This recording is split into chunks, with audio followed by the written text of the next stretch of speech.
Okay, welcome to Better Client Communications for Digital Marketing Consultants. My name is Rich UX. Today I'm presenting to you some of my favorite tips. And we're going to go over the overview of today's call. First, we're going to talk about general tips for client communications. And then we're going to look at some default answers to common questions.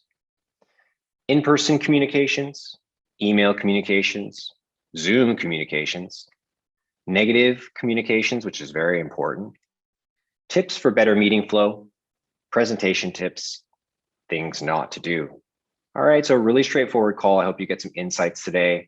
Let's jump right into it. Now, first I have a quick question for you, and it's really simple, okay? I just want you to put in the chat, I want you to give me a price point. Client contacts you, maybe I'm your client. I need you to make me a 2-page flyer in Canva. How much would you charge me for that? 3 hours of work estimated. I'm going to give you all the copy and photos. You're just going to need to go into Canva, pick a template, throw in the info, get it looking good, colors and fonts. I'm just going to peek in the chat what you guys got going on for price. Okay. $40 an hour, that's good. 120 USD, 100 USD. Yeah, right. This is easy work. I mean, you don't even need to be a graphic specialist. 150, 115, 120, great. It seems many of you know a good rate for graphic design. And even if this is using Canva, there is still some skill required to make it look nice, right? So that's good. Now I want to add in a little extra element to this. Let's see what you guys say. How much would you charge if it had to be done in 72 hours? So I call you up. I say, hey, listen, I'm in a bind. I need this work done in the next 3 days. Would that change your answer? Would you price differently? Go ahead and put in your new price. You can either put the same price. That's fine if that makes sense for you. Maybe you're not busy. Be honest, right? If I know you're a freelancer who doesn't have any clients, I'm going to say, like, well, what are you really working on, right? But if you're busy and you got other things going on, a life, family, other clients, like maybe you can't do it that quickly. So how much would you charge now? Lots of answers flying in the chat. I'm going to take a look. 1.5x, 250, $100 extra, 60 per hour. Always charge more for rush. Great. Excellent, guys. I'm glad you know that when there's rush work, you do need to charge more. And that's an important part of client communications, setting these kinds of boundaries, recognizing your own value of your own time, okay? Because a lot of clients, they don't always respect this, okay? Paul says he'd add 20 to 50 bucks. Good stuff, guys. Good. I'm happy with what you all said, okay? So a little story time before we jump into the communication tips. I was at the beach on Sunday, it's Tuesday today, and it was 11 o'clock, and I received a text message. And this is from an active client who I provide a $2,000 social media retainer for. They get Instagram content, and it gets repurposed into LinkedIn and Facebook. And I don't do a lot of the work. Someone else does the work for me. I pay them. Okay, I sort of just oversee the project. So that client texted me and said, can you have a 5-minute call? Now, it's a Sunday. I don't work on Sundays. I was with my son at the beach. I can't just pick a call when I'm at the beach, and I have to keep an eye on my son. He's 2 years old. So no, I don't have 5 minutes. So I didn't respond.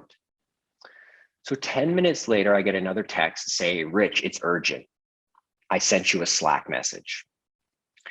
Now, as you've just seen, the internet connections here in Mexico can be challenging. So I couldn't see the Slack message. I was at the beach. I didn't have any LTE. I couldn't see the Slack message. But I didn't rush to check it. I wasn't even worried about it, because there's nothing this client could possibly ask me for that is urgent. unless it's something outside of the scope of the work we already do. We know the deliverables that we have to offer, okay? We know if we're on time or not. So I wasn't worried about it at all. So that was Sunday morning, and I went home about half an hour later. Just that was what I naturally was going to do. I ended up checking the Slack message. Okay, this is the Slack message. It says, I'm traveling to Florida this Wednesday, and I set up a booth for this conference, blah, blah, blah, blah, blah. Skip down to the bottom. Can you create a brochure about the mastermind? It's very similar to this other one. We just have to tweak the offer title and newer photos. Also, can you create another brochure as well? I know this is last minute, but it would be awesome if you can create them by Tuesday morning. Look at the date. 10:30 on a Sunday. He wants it by Tuesday morning. There's a lot of different ways that you can reply this message. Okay, and so this is where client communication begins. Knowing your value, knowing your boundaries, and knowing what you want to accomplish in life. One of the most important words to learn for client services is no. When you can say no, you are in control of your life. That doesn't mean you should say no every time. I'm not going to even tell you that I said no, but I want you to know that. I want you to know how powerful no is. It's very powerful. Let's see what happened here. I said, and you notice it's about 1 hour later, so I didn't rush to reply him. I've had to look for the files. I can't find it, okay? Because I made him these files 3 years ago, similar what he's asking for. And I said, I don't have much time in the next 48 hours to get done, as I have a webinar and product launch on Tuesday myself, especially a brand new brochure from scratch where I will have to think about the copy and formatting. If you want me to work on this, I can tonight. I will charge you $150 an hour and try to complete everything under 4 hours, plus save some time tomorrow for changes. Let me know as soon as possible if you want to move forward. So I'd estimate that that's approximately double what anyone said in the chat. I don't believe anyone said that they would charge $600. I don't believe anyone said anywhere close to $100 an hour. So I want you to really remember that rush work is expensive, especially when you have other things going on. Okay, and here's the thing. I didn't want to do this. Okay, I don't want to drop my focus to put it on something completely irrelevant. It could cost me money if I do this wrong, right? If I only charged him, $150 for the whole project, $200, like, could that potentially cost me? Maybe, okay? So I think you want to price your rush work as if that if you get it, you don't mind doing it. And if they say no, you actually are fine with that as well. Let's move forward. I trust your expertise and pressing for time. Thank you. No questions about price. Why is that? Why doesn't the client care about the price point? It's Canva graphic design. How can they afford $600 for 2 brochures that you can make off of templates? I think you have to ask yourself that. Peek in the chat. And the answer is time. This person's time is more valuable than the money. Okay. They're going to use those brochures to sell $20,000, $30,000 of masterminds at their event. So it doesn't matter. But remember this, your client's urgency is not your emergency. I want you to say it out loud, unless someone is sleeping next to you. I want you to say it out loud. My client's urgency is not my emergency. And I want you to just remember that forever. If you're going to be a high-paid digital marketing consultant, you have to act like it. And responding to people at their whim does not position you as an expert. It positions you as someone who has all the time in the world, and you're easy to afford. You're only $40 an hour, not 150. Okay, so I want you to start making this adjustment. And I thought this was just a really interesting story.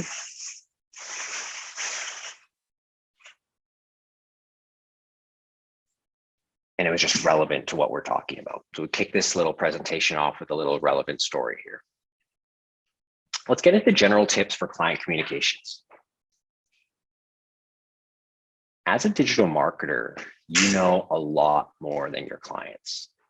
Okay, digital marketing is still an emerging craft.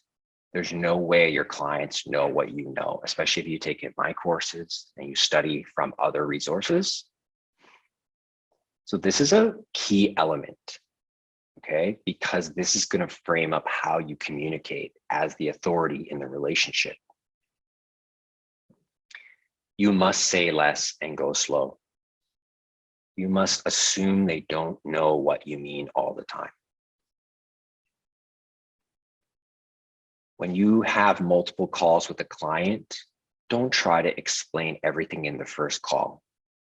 Be confident that even one insight, 2 insights, one key element of the strategy, it's enough for today. Let them go away and think about it. Have another call and explain further. Okay, you don't have to get everything in a single call, unless that's how they paid you or that's what you've agreed to.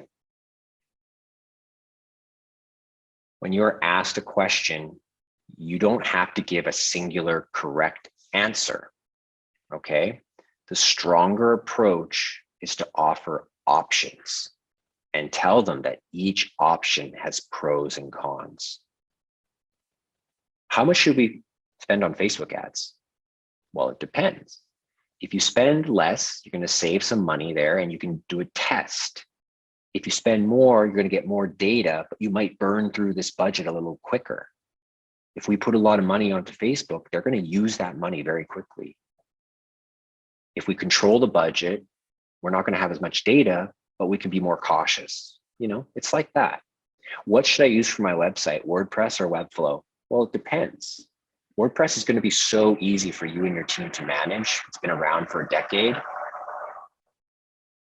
Webflow has a lot of powerful options. It's often faster and it can look better, but you might need to hire someone to maintain it for you. It has a higher cost.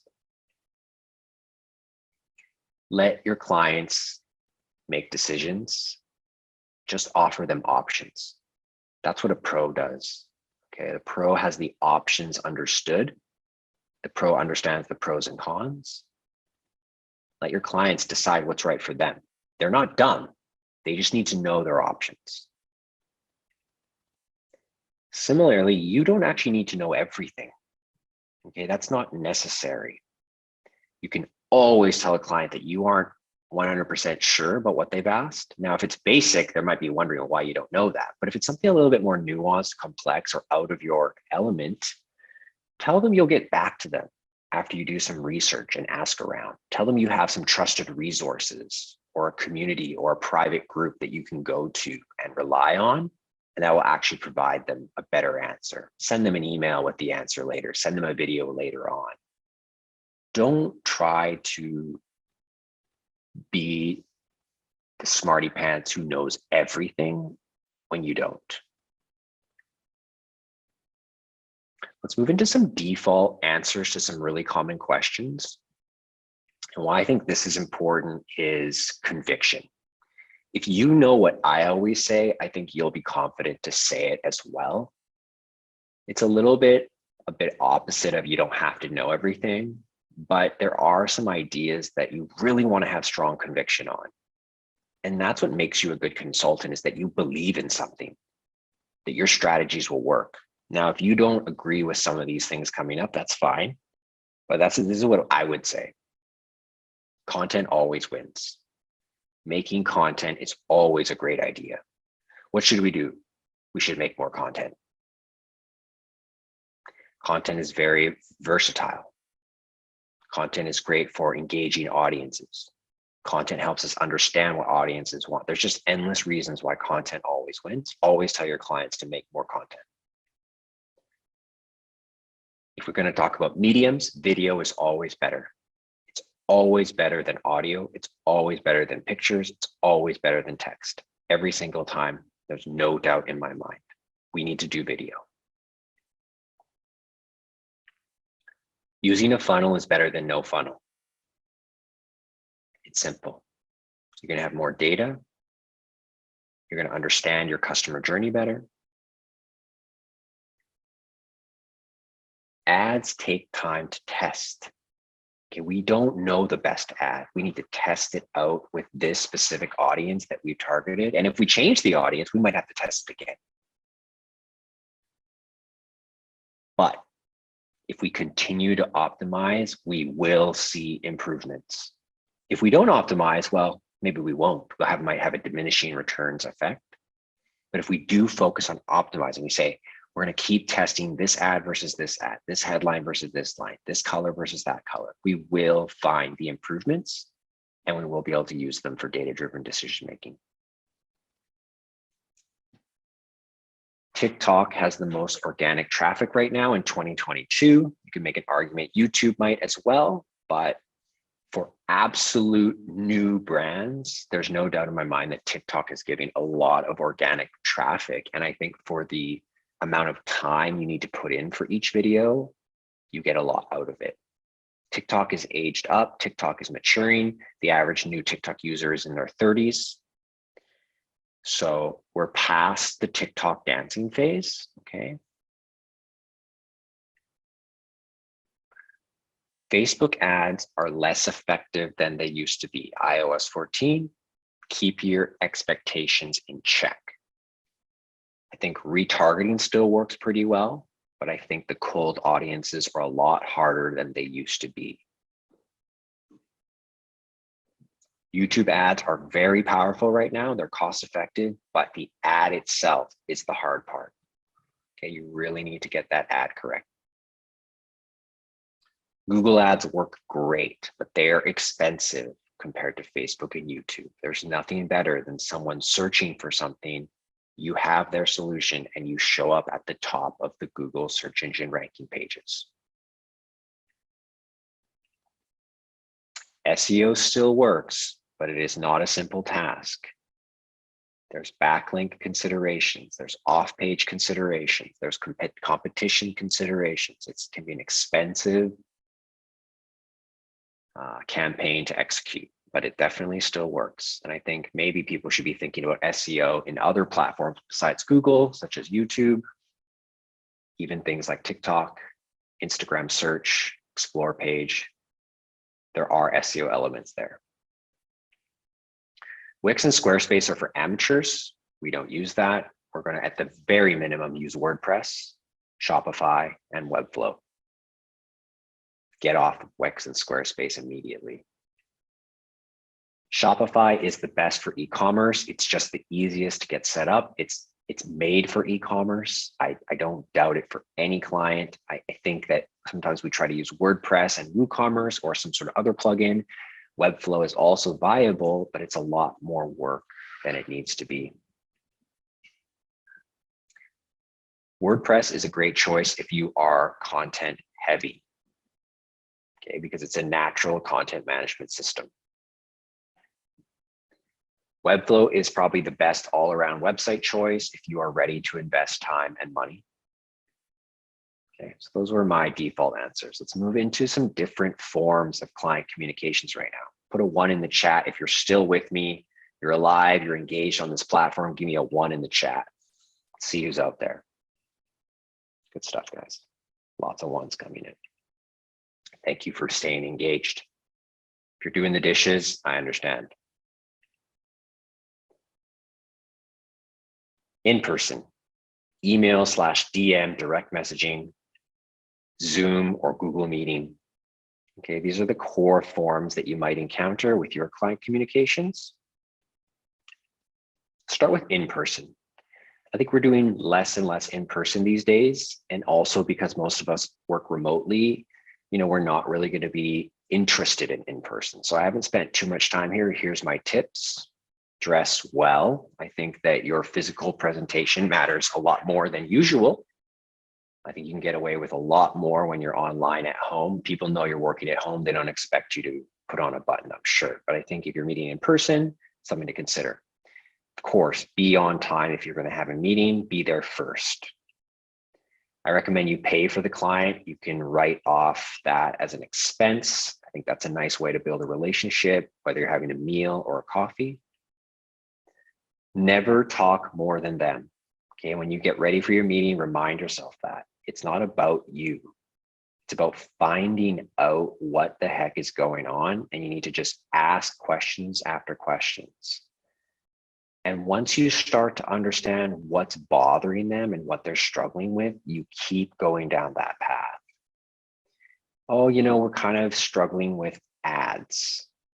Well, why is that a problem? Why do you even need to fix your ads? What will fixing your ads do? What does that mean? Or we're having a tough time, staying on top of our content. It's tough to be consistent. There's too many platforms. It's like, well, what would it mean if you were consistent on all the platforms? Why do you think you're not consistent? What do you think's holding you back? Do you think it's costing your company money?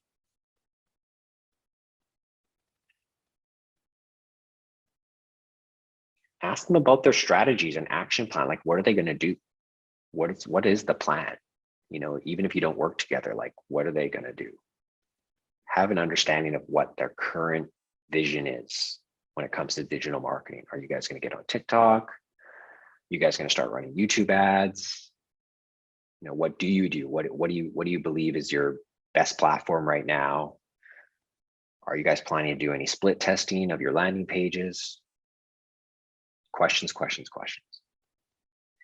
Let them reveal their own uncertainties. It will come out. They'll just say it. They'll say, we don't really know what split testing is, or, oh, I didn't know TikTok, we could use that as a doctor's office. Okay, so that's when you can step in and say, well, here's what I know. Here's what I think you could possibly do. Here's where you could maybe find some value. That's enough for in-person. Let's move into email communications. I think this is very common.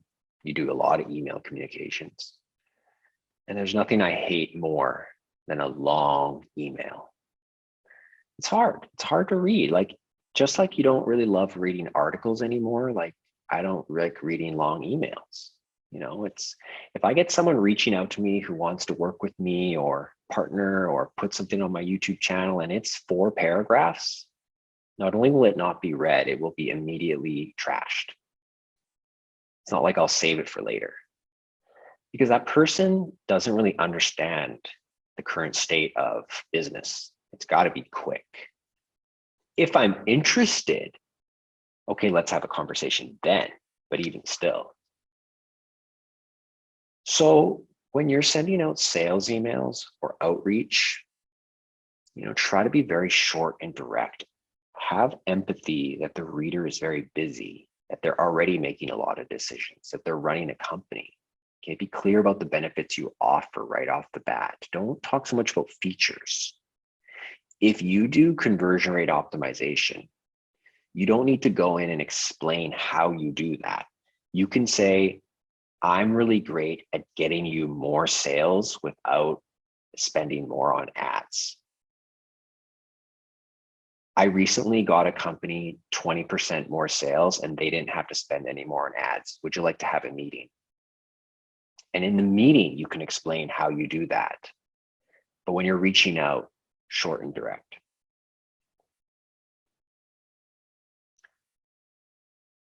when you're selling and you're outreaching, you need to keep following up. Okay. Someone was trying to sell me on me hiring them as their YouTube thumbnail designer. And I was interested. I liked their price point. I liked the work they did, but they never followed up. So I just kind of forgot about it. I wasn't going to chase them.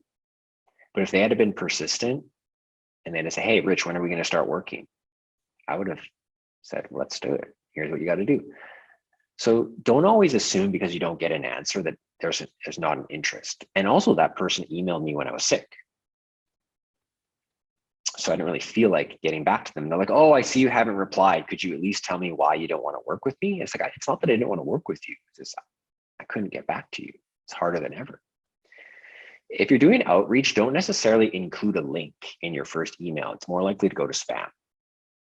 Just say, if you want to get together, just reply back to this email and I'll set it up. Just look for a reply. Now, that was sales. This is more about consulting and giving information. Be concise. If you don't write them a huge story, just like people can't get it all. You've got to be concise, okay? Empathetic, patient, understanding that they don't really know what you're talking about, trying to be direct to the benefits for their business. And maybe it's better to provide supporting resources. And here's an idea. Instead of putting a huge email together about why video is better, go write a blog post on your business website about it. Then include a link to your blog post. Say, if you want to read more about what I'm talking about here, I have a blog post. Now you're also demonstrating authority there as well. When you deliver your, final strategy, when you deliver content deliverables, whatever it is, make it simple to access files by providing a link to your G Drive or Dropbox or whatever. Constantly give people the links. Even if you gave it to them already, give it to them again.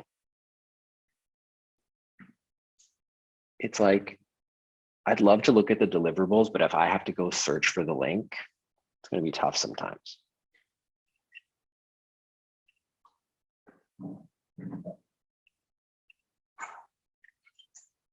Use spacing in your emails and bolding so that there's massive clarity.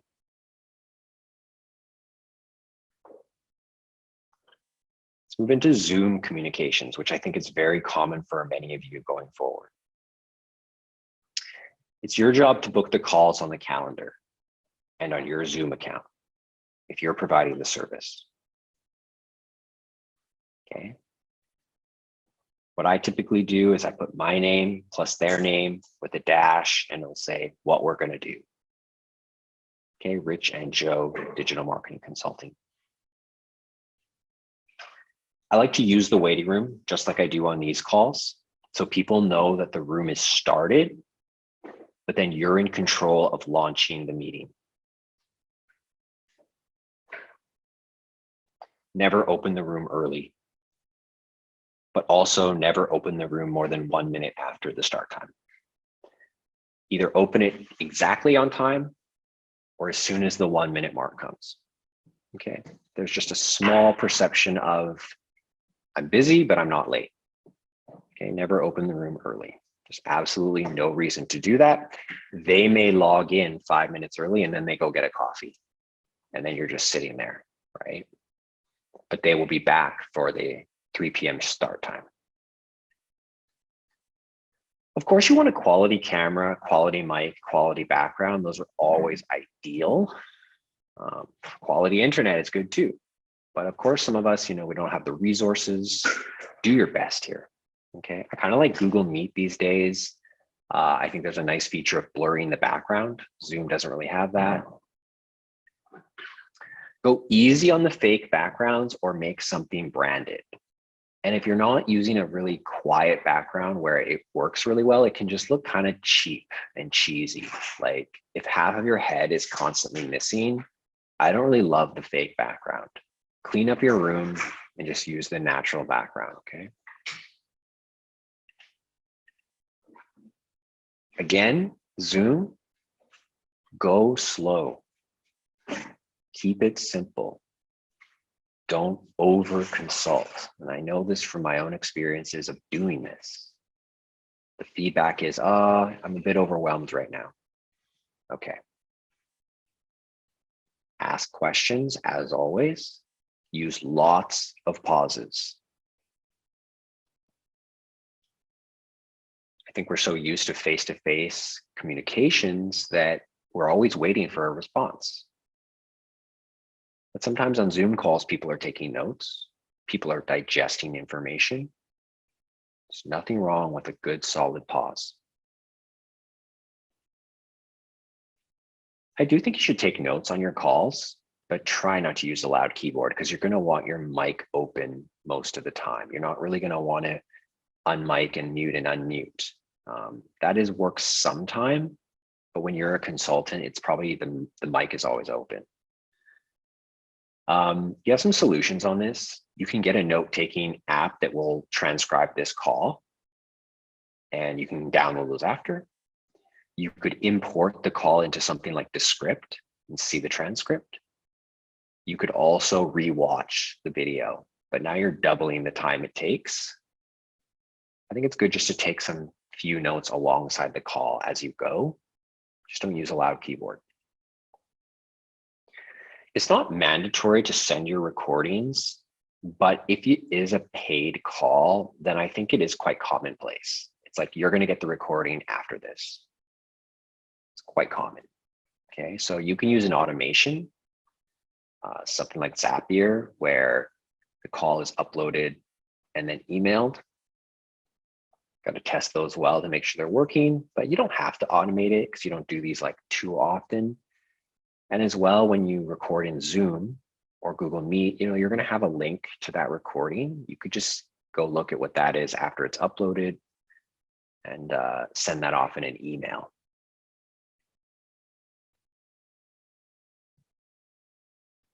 Just repeating myself there, it's okay to send a Zoom link right out of the Zoom dashboard. I think they have some good features about who can watch that, how many times, and for how long.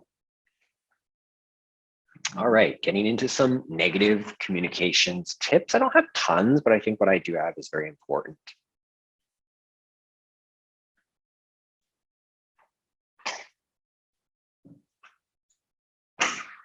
Here's my rule. You know your email is too harsh if you aren't looking forward to the response. And I've done this myself. You're mad at someone screwed you over, someone did something wrong. And this isn't just for clients, this is for your life. Like you send off the email and you temporarily feel good about it. You were heard. But then you're going to get a response. And you kind of can get this feeling like, oh, I don't want to read what this person said. Either they're going to pick apart my email and explain why I was wrong, or they're going to be mad because I was mad. If there's a sense of avoidance, you really got to think it over. Okay. You don't win the game by like calling people out. You win the game by maintaining relationships or ending them gracefully. So I recommend, if you have a negative email to send, to think it over for about 24 hours before sending it. Sometimes you'll get an email that is just so wrong. The client has done something so dumb. And you're going to find that the lower you charged, the more often this happens. They took the content and they changed it up. They changed the website on their own and they've destroyed your work. It's like you're going to be tempted to send them an immediate response. And I don't think it's in your best interest to do that. Perhaps consider just asking if they're angry or they're negative. Try to be empathetic and ask some questions about, hey, why do you feel this way? Or what is it exactly that's driving this action? I just want to better understand like why you wrote what you wrote, and I'll do my best to resolve this. So it's best you suggest that you will solve the problems at any cost rather than break the relationship. I think as a service provider, you owe at least a mindset around this. I think if the client is a total jerk, like, yeah, you don't have to, you can end the relationship. But if you're trying to earn money from a business, you know, customer is always right to some degree. So keep that in mind, guys. Like, let's be awesome at managing our relationships and solving problems for people. You know, don't break the bank, don't lose tons of money, but keep that in mind. All right, let's move into better meeting flow. I think we're getting into the latter half of this presentation. Have an agenda. Remember at the beginning of this call, I gave you an agenda so you knew what to expect. Now we're going through it. Okay, it just makes your mind at ease when you know what's coming up. So do the same. Even if like you have a slide that just has the agenda on, go ahead, share your screen, show the agenda, then turn it off. Okay. State the agenda at the beginning of your calls, be nice and clear about it. Now, don't waste too much time with chit chat. Okay, yeah, there's going to be a little bit of time, but don't waste too much time with it. Okay. The client's there for value. Everyone is busy. They really don't care about the chit chat. No one's interested in that.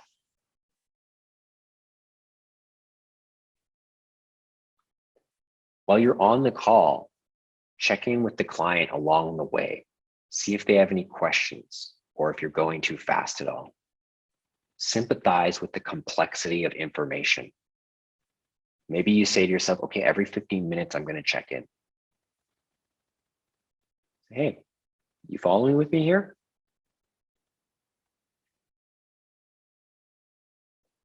Don't forget to set the next call if there is one before the meeting ends. So you're wrapping up your call, say, hey, let's set our next call right now. One of the most important things in this kind of business is getting the next call, whether it's a sales call, consulting call, whether it's a delivery call. Why would you let that just be floating out there? Why not be clear about it? And you can always reschedule. Okay, so set the next call. One of your ways you can think about this game is I'm always after the next call. Okay, so I do discovery. Now I'm after the final closing call. Now I'm after the onboarding call. Now I'm after the delivery call. Now I'm after the 3-month follow-up call. How are you guys doing? Put a 2 in the chat if you're following me so far. How's the meeting flow so far? Learning something? 2, 2, 2, 2, 2, 2, 2. Good stuff.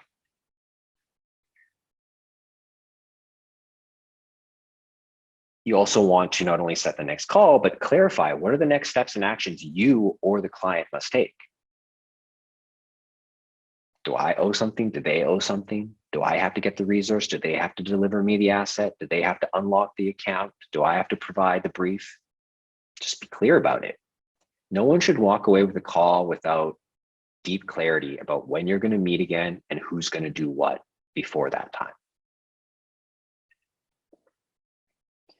As a consultant, you're definitely going to do some presentations. As a marketing CMO, marketing manager, even a content marketing manager, like you're going to present your team at some point.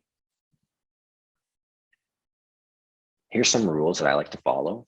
If you're going to do a slide presentation, aim for 10. It's hard, but it is a great number and people start to get bored after 10. Okay, this presentation is 18 slides. 20 is pushing it and 30 is just wrong. Okay, it's too much information. You really want to go down. Now I've broken this rule. You're allowed to break the rules, but this is a great guideline to kind of follow. You really want to go slow. Always go slower than you think you need to and pause a lot so the viewer can reflect.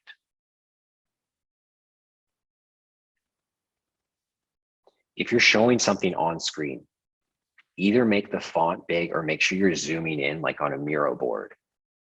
Some people have 11-inch laptops or are using their phone to join the meeting. It wouldn't be sympathetic or empathetic if you don't have a clear font that's legible on multiple screen sizes in 2022.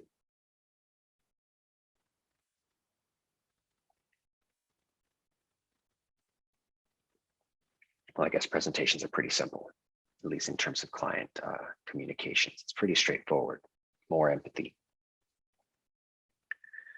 All right, wrapping up this presentation. Get your questions ready if you've got them. But here's the last thing I'm going to talk about is things not to do.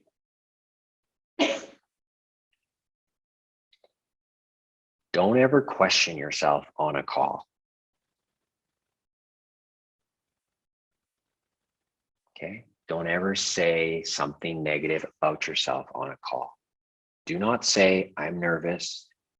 Do not say, I'm not sure if you're going to like this. If they don't like it, they'll tell you. You don't have to worry if they don't like it. You don't have to pre-frame them like, oh, we might not like this.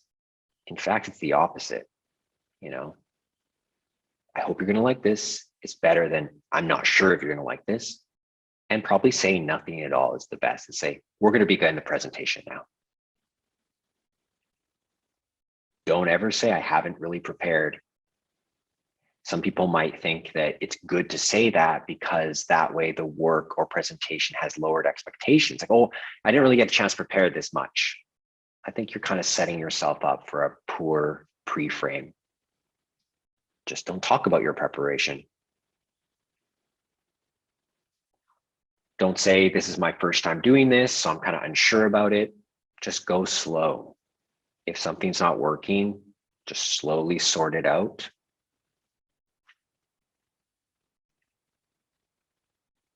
If something does go wrong, act natural. You can blame it a little bit on the technology. Patiently solve it and reschedule the call only if necessary. You guys saw what happened earlier. My internet wasn't working. Suddenly in my ear, it says recording is stopped. I walk downstairs. I'm sitting on the ground. My computer is on a chair. We got back into it. Okay, there's no big deal.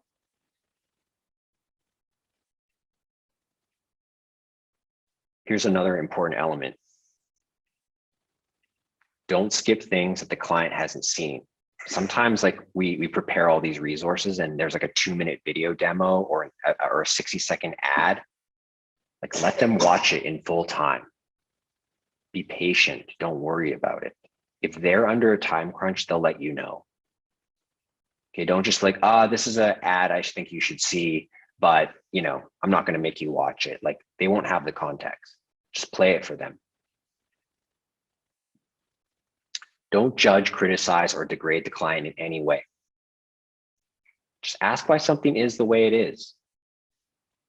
You know, how come your website manager is doing this like this? Just like to know what's going on. Understand their perspective, their budgets, their scenario. And that's all I have for you on client communications today. I think this is an ongoing learning element. As I said, it's a powerful auxiliary skill.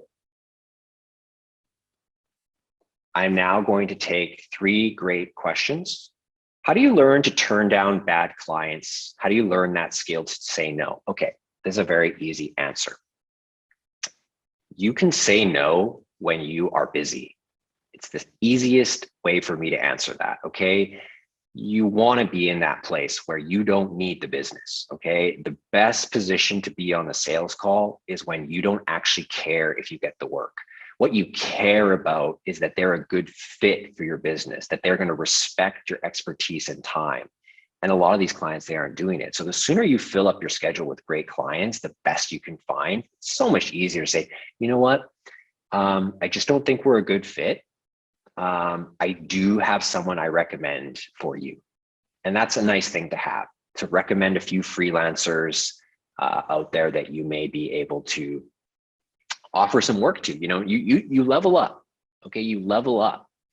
And then having an expensive price point actually is going to help you say no. having a minimum basement of how much they earn or how much ad spend they spend every month. Let's say I only work with people who spend $5K a month on ads, and my fee is $4,000 a month plus a percentage of ad spend. A lot of people are going to disqualify themselves. It's like, oh, do you spend $5K a month? No. Oh, no problem. I know someone who doesn't have budget limits, but unfortunately, the way my system works, we do have to have a minimum budget of 5,000, or else the way our process, it's not going to work well for you. So don't look at it as in like, I've got to tell this person they're not really good enough. Have a preset standard by which you measure qualification. Okay, going to go to the next question. How, when should you ask for feedback and testimonials? I think this is hard for those who are strong in the ego. I think the key is to humble yourself, which I'm not that great at. I've worked with other people who are much better, and they will literally ask for feedback all the time. One of the easiest ways to do that is to send a quick survey. It says something like, you know, on a scale of 1 to 5, how happy are you with the work so far? What did you really like? What could be better? I see my connection's a little bit unstable. Hopefully we'll ride through that. Testimonials, of course, you want them after a successful project. You don't really want them after an unsuccessful project. So as soon as there's some success, grab the testimonial. As soon as you can sense the client is happy about something, grab it.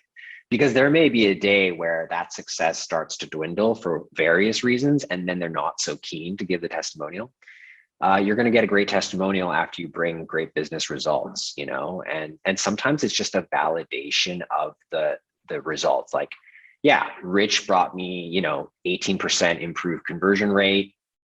I like working with Rich. You know, it's easy once the numbers are laid out. So if you have a 60-day process, maybe you have a report that comes after 60 days. The report outlines the success. We drove this much traffic. We had this many conversions. We collected this many emails. We had this many sales. Say, hey, you know, I'm really happy with the work we got. Would you be willing to do a quick video testimonial about these results? Great question. What happens if your client is blue chip and the CMO knows more than you?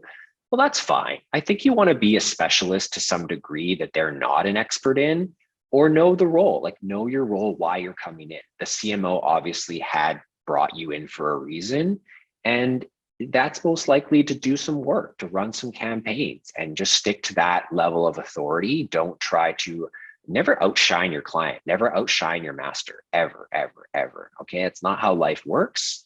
Just understand that you've been brought in to do a certain role. Okay, when there's a CMO and you're brought in, that's a different thing than when you're the freelancer or consultant and you have authority in relationships. So just a slight tweak there, like be empathetic to what their needs are, whatever the results they want to get.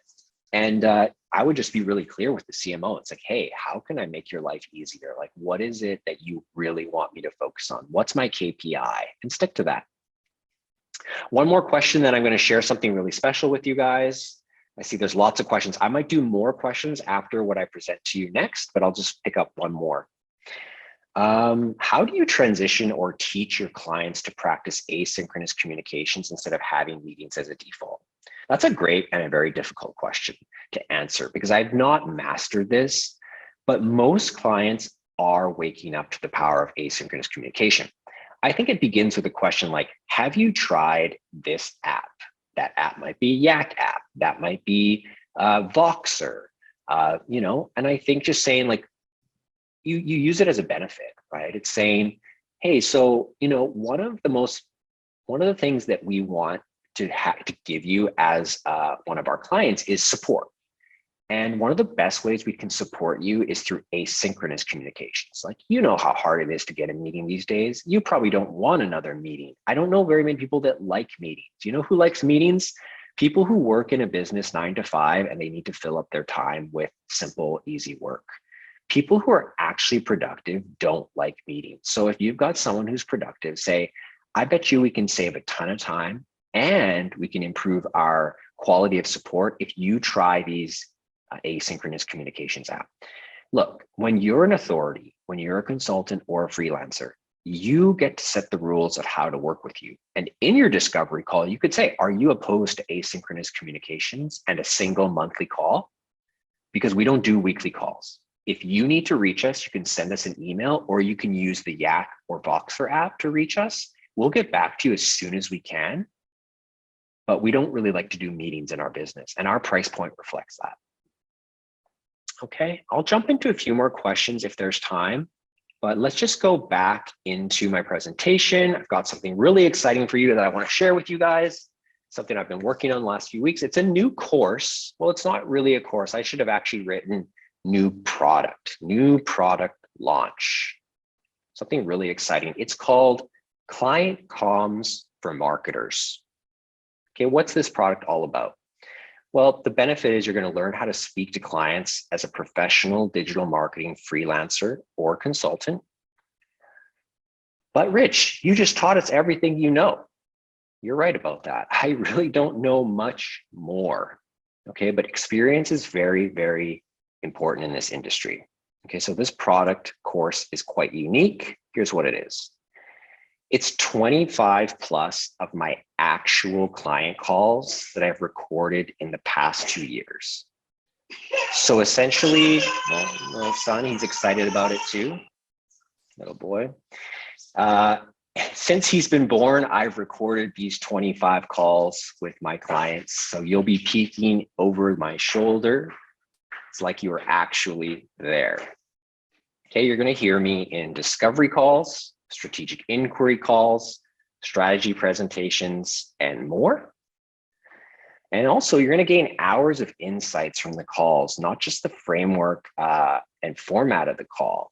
Okay, you're also going to hear what I told the client, like what they should do, how they should fix their business problems. So I think there's just endless value in something like this. This is very different from my online courses where I'm just kind of explaining to you how things work in a structure. This is much more about real-time, live exposure to the digital marketing consulting world. Okay. So I guess I'm going to ask you, do you want to be a better consultant and client communicator? I think listening to these calls will provide you a massive confidence and competent boost. I think one of the things I've heard very much over the last year or so is, great, I know how to build a funnel. I know how to make content. I know how to run ads, but I've never worked with a client on my own. And so people get stuck in that 9-to-5 zone. They want to do what's easy. They want to be told what to do. Well, perhaps it's time for you to, take control of your independent work and find the confidence that you need to speak to clients on your own. In this program, you're going to hear me talking to law firms. This is one of my bigger clients. You're going to see how I closed them on a $5,000 strategy call, as well as a $100,000 content marketing and advertising contract. I also include in this program the email correspondence that goes with the videos. So you'll watch a video, then you'll see what I emailed them right after. Then you'll watch another video, then you'll see more emails. Okay, especially for the hardcore clients, I included a lot of email correspondence. You're going to hear me talking to doctors who run medical clinics, who want to be more personal brands. You're going to see a doctor I spoke to and closed on a $5,000 strategic consult where I gave him info on how to build his personal brand. He was already doing very well, but he didn't have the personal brand element. There is a SaaS startup I worked with. This is one of the bigger sets of calls. I believe there's 6 calls from discovery to sort of a follow-up discovery to strategic inquiry to brand building seminar that we ran with this. There's going to be like 9-10 people on these calls. You're going to watch how I speak to the CEO. You're going to watch how I speak to the CEO's dad. You're going to watch how I speak to the CEO's wife. You're going to watch how I talk to the CMO. You're going to watch how I talk to the social media strategist. Yes, just me, a few other teammates, but this is real business. And if these people are paying $5,000 for my consultation, I don't even know what to value this product at, to be honest. I talk to retail sales, how to fix their Facebook ads. Talk to fitness gurus, how to get more reach, how to fix their funnels.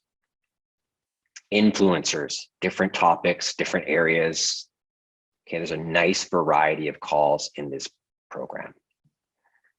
25 plus calls. I actually think there's 35. Okay. This product also includes a bonus 8 hours of private office hours content. A lot of you are newer to my community. In 2020, I used to have what's called office hours, where new marketers would come ask me questions. There's just so many insights here that I haven't answered on YouTube because they're really specific questions, like some of the ones you were asking me earlier. How do you deal with this situation? What do you do here?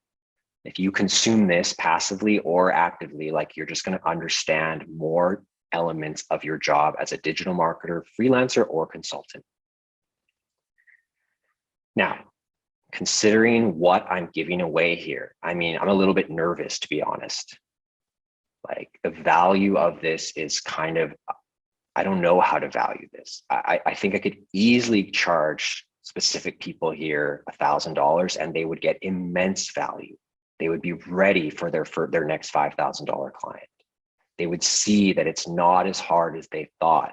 This could be the most confidence boosting product I've ever released. And I think it would be crazy, actually, to charge only $500 for this product.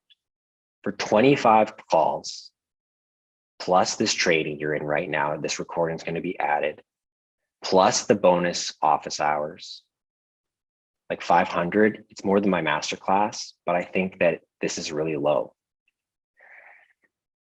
I mean, it's so valuable. I'm not sure how I could possibly charge less than $300 for this. I think I'd be giving it away.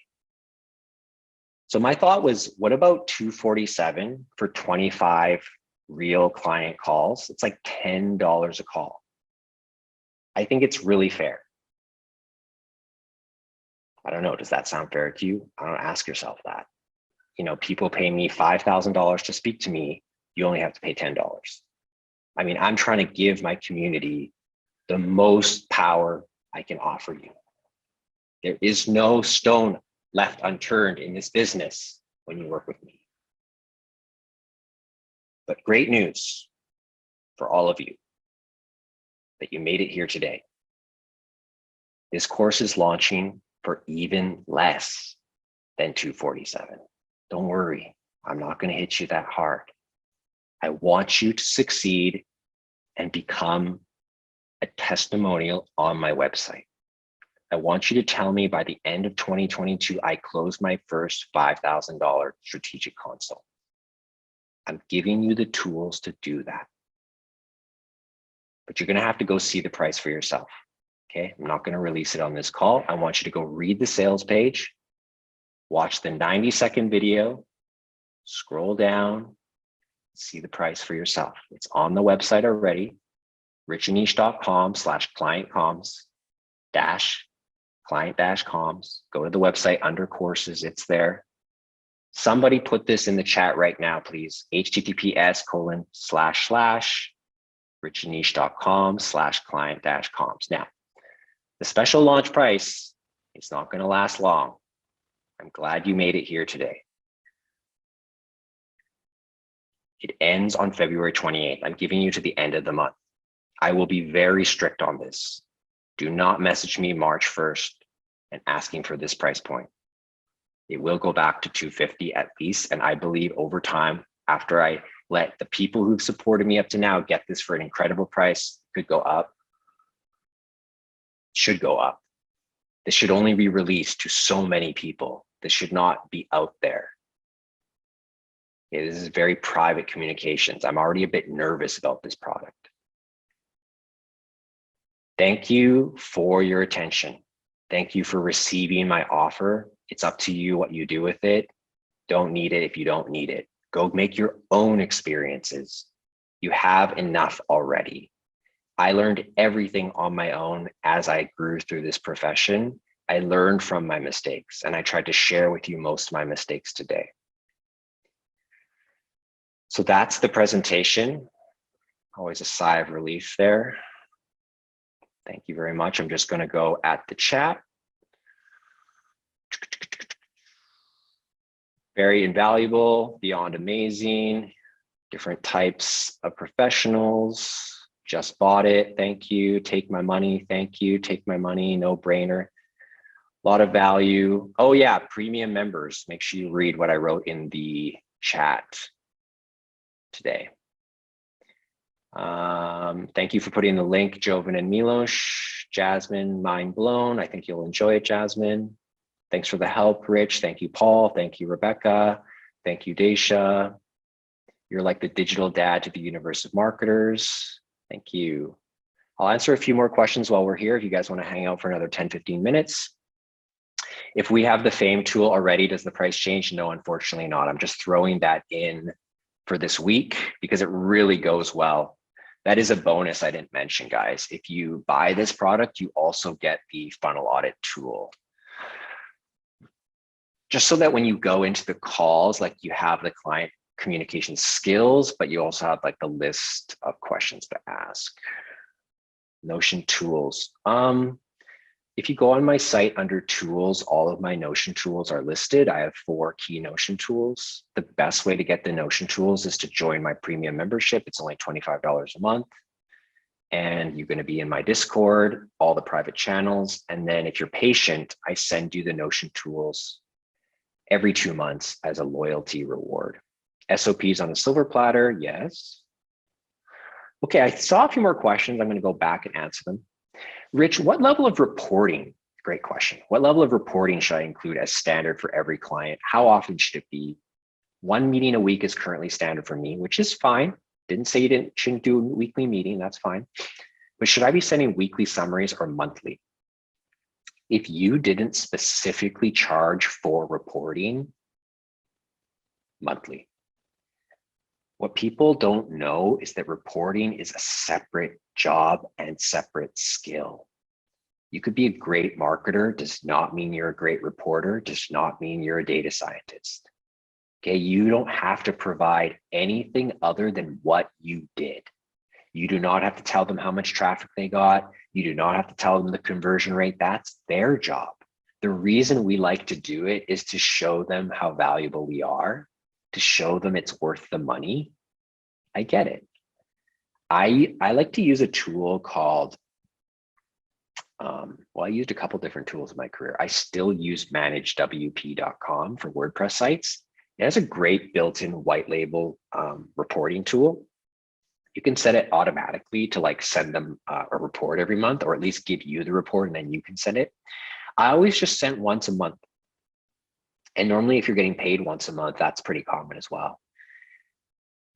Now, if you think it's valuable to send it every week, I would start charging for that as a premium and say, hey, either I do monthly report by standard or it's an extra X dollars for weekly reporting. Are they going to do anything with that weekly report? Like, if they're not going to use it, it's not worth it, right? Okay, so be careful. You don't have to do reporting. And that should be clear though. You don't want them to assume it. You can say, do you need reporting?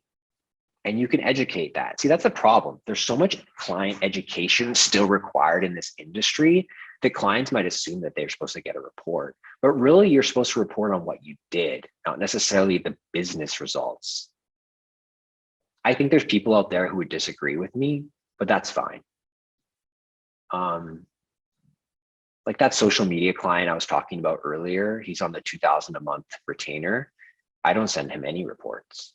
But once I went into Publer, the social media platform we use, and I exported it for him and I sent it over, but I don't think he even cares.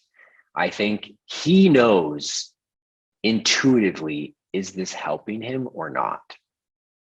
If I felt I needed to like convince him it was working, okay, maybe I might do it, but he knows why he's buying social media brand building, because he wants to build his brand. And he knows, he's smart enough to know that, look, I can't always get an immediate ROI on my posts, but I can see them going out and I can see some leads are coming in. And those leads are probably evaluating my Instagram, LinkedIn, and Facebook page. And I want them to see fresh content. Okay. Oh, I also use agency analytics, it's $70 a month. But if you have a $10,000 client, you want to upgrade. I like agency analytics. They have really nice dashboards you can build, all customizable, super easy to like connect the YouTube, connect the Instagram, connect the Facebook, connect the analytics. And then it just like populates. And then you can like adjust them a little bit. You can make some bigger than the others, and then you get a nice report at the end of the month or week or day. Okay, if there's no more questions, throw them down. I'll do a few more. I'm just gonna go back up into the chat, see questions I like. What's the best way to go about referrals? I mean, I don't know. You just say, hey, is there anyone you can refer me? Like, I think what the problem is you're not building a trusting relationship with your client that you can ask for a referral, or you're not producing any value and they're like, I don't want to refer you. But I would actually look for referrals, not from your clients, but from your network. Like, if you need business, I'm going to assume you don't have that many clients. So instead of asking your clients for referrals, which you can, ask your friends, like, who do you know who has an online business? Who do you know who needs help with Google AdWords? Who do you know? Can you help me get a meeting with them? When you have revamped your brand and offer new prices, how do you handle a client that you've dealt with before that wants more work done? Okay, good question. If they want the same work done, I would grandfather them in at the same price. I wouldn't raise it on them unless I absolutely had to. Sometimes you have to. But if they want more work done, I would like prorate it. I would say, okay, I'm going to grandfather you the first $2,000 retainer you had with me, but now that you're asking me to produce this YouTube channel and videos, you're going to have to come in at our higher rate. It's simple. Like, again, a lot of these problems stem from you needing money. If you need money, suddenly you're a yes man, right? Yes woman. No offense, all respect. Like, when you need money, you do it. You don't care. When you don't need money, suddenly no is your best friend. Suddenly, the second you get on the call, the first thing you're saying is, I'm very expensive, just so you know. Okay, we're not the right fit. Thank you. Let's end this now. Let's save ourselves the half an hour. They will be grateful. And the funny thing is as soon as you start having the confidence to disqualify your clients and saying, I'm not sure we're the right fit. You know why? Like, you guys are only running 3,000 a month on Facebook. And we're typically working with clients with $7,000 to $10,000 a month budgets. That client will often start trying to convince you to let them hire you. There's something about no that really reverses the power dynamic of the relationship. And it all comes down to how bad you need the money. Because when you need money bad, all work is good work. And that's just part of life. You have to go through that stage. That's why I recommend becoming a full stack marketer. Let me break it down for you. Do I think you should specialize? One day, yes. Do I think you should have a niche? One day, yes. But when you're starting out, okay, and this is going to come full circle, watch this. When you start out and you have multiple services that you can offer, what you're doing is you're saving your client such immense time. Nobody wants to go on Upwork and hire someone new unless they have to. No one wants to interview 3 people unless they have to. What people love is being referred. You got to go talk to Rich. You got to go talk to Dean. You got to go talk to Daniel. They know. Just go talk to them. They'll help you. That's what you want, right? So the client who paid me $150 an hour to set up a Canva template, completed 2 PDFs in 3 hours, $450. It's not my typical work. I don't want to do that often, but it took me an afternoon. Like, that's a nice pay for whatever. That's going to pay for my next flight out of Mexico, right? Like, great. But you see, he rather pay a premium for me than to go to someone who he doesn't actually know if they can do it. You see what he said? I trust your expertise in this manner. So the full stack marketer, what happens is people rely on you to do a lot. And so they're willing to keep paying you because you're reliable in many areas. They don't need to have all this time spent on management, meetings, interviewing, hiring, firing, switching, getting you the Google Drive access, getting you the Facebook ads access. One person, one point of contact. And guess what? This client used to work with me 3 years ago. I was his full stack marketer. He used to pay me $2,000 a month. He equates me to $2,000 a month. I'm worth more than that now. But what's changed is I don't do any work now. I used to do all the work, now I do zero. Forget about this PDF thing. In the social media retainer, my subcontractor does 100% of the work. I just am there as a face. I am there to solve a problem if need be. I just take a small amount for doing nothing. So it's like you graduate into those things, but the full stack marketer is still the escape tool because you alleviate time problems for businesses. They don't have the time to manage 4 people to do the copy, funnels, media. Okay. I'm going to take one more question if I see it in the chat. Go ahead and put down another 2 for 22222 if you've had a great day with me. If you enjoyed this presentation, I'd love to know who's still here. Oh, Daniel, that question's too difficult. You got to search that one on YouTube and go ask the future. How do you respond to clients who say your price is too high? You say, I understand that we're expensive, but this is what we require to do our process. Perhaps you've worked with someone in the past who did it in a more simplified way. Some of the things we do that you might not know of.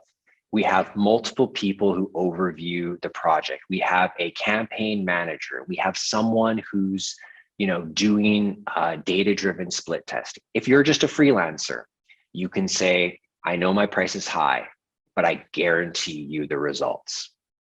Okay, so there's 2 ways you can go about that. Okay, you can explain why the process is more in depth, or you can turn it back on them and say, well, at the end of the day, sometimes you spend less, you end up spending more because you don't actually get what you want. Has that ever happened to you before? Did you ever hire someone before it was cheaper and you didn't get the results you want? I won't sleep until I get you your results. I will guarantee I get these results. And that's where you end up leading yourself into like performance-driven contracts, right? Because people are always wondering about price and value. So it's like, just get a performance-based contract right away if you think you can guarantee the work, because your price shouldn't be that high unless you're getting real business results. If you're managing tasks that are sort of complex or time-consuming, then you need to rely on explaining to them like how much effort goes into making sure there's no mistakes. Because someone can hire a $15 or $10 an hour VA from many countries, and there's going to be so many mistakes. There's going to be language mistakes, grammar mistakes, technical mistakes. When I first started, maybe 2017, 2018, I said, look, I am a VA. I can do everything for you, but I'm an executive VA. I charge $75 an hour, but I can do every single thing you need. Website design, graphic development, video editing, copywriting, and I don't make mistakes. And I escaped, I built it up from there. And then what happens is you realize, wow, I'm really good at videos. Wow, I'm really good at copy. I'm good at websites. So what I should do from there is make an offer, set up a package. So you're not quoting hours anymore. It doesn't matter what's your hourly. Say, I do websites, they're $5,000. Here's my past work. Because you have some past work from all the hourly work you did, right? I've designed probably 100 websites, 50 to 100. I owned dozens of domain names. I owned many YouTube channels. Like, you want to be in the game of starting projects. Don't worry about finishing every single one, but try it. Try to do the best you can. Get experience, build up case studies, build up portfolio work. When you're new, you want to say yes. It's okay. Don't worry about what I told you earlier about saying no. Saying no is for the intermediate to soon to be expert, who's raising their prices, who's having trouble with their clients. Like, When you're new, you're just grateful for a client. You're grateful that you might be on the path to a more freedom-driven lifestyle. You're grateful that you don't have a boss anymore. Okay, looks like I'm starting to lose the voice. Thank you so much. Thank you, everybody. Wow, lots of people in here still. Last question, if the client wants to know how you are going to get the job done and you know they're not going to understand, how do you sidestep that?